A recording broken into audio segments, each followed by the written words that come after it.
Story Tittle, The Chains of Silence, West Africa, Kingdom of Dahomey, modern-day Benin. In the year 1727, in the Kush forests of what is now called Benin, stood a proud village named Djoum. It belonged to the Kingdom of Dahomey, a place of warriors, farmers, and sacred traditions. The people of Djoum lived in harmony with the land. The drums beat strong every evening, and the stories of ancestors were passed from mouth to ear, like Gold Kweku, son of the village chief, was just 14. He spent his days learning to hunt and listening to the elders' tales by the fire.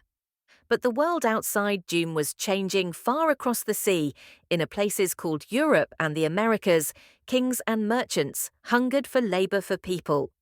One night as thunder cracked the skies, raiders stormed the village. They were warriors from a rival tribe, allied with Dahomey's own royal army. These men had struck a deal with Portuguese slave traders. Along the coast, they captured the people of Djoum, not enemies in war but fellow Africans. Bound in ropes and chains, they were taken under torchlight, vanishing into the night. Kweku hid in the bush, heartbreaking as he watched his mother, his little sister Abena, and his friends forced away.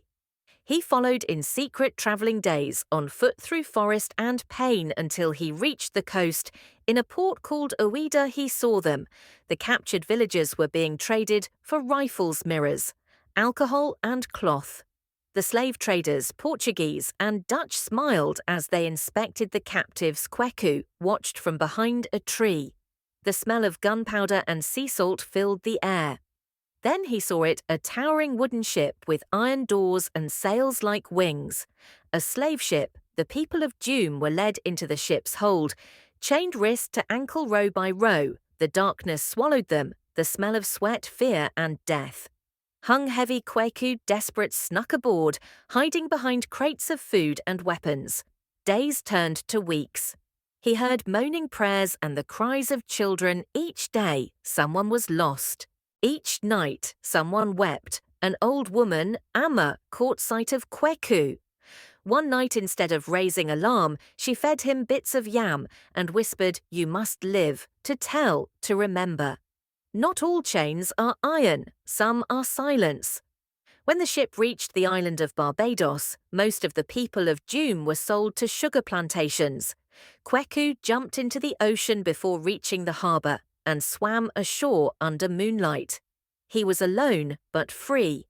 Years passed. Kweku grew, worked, survived.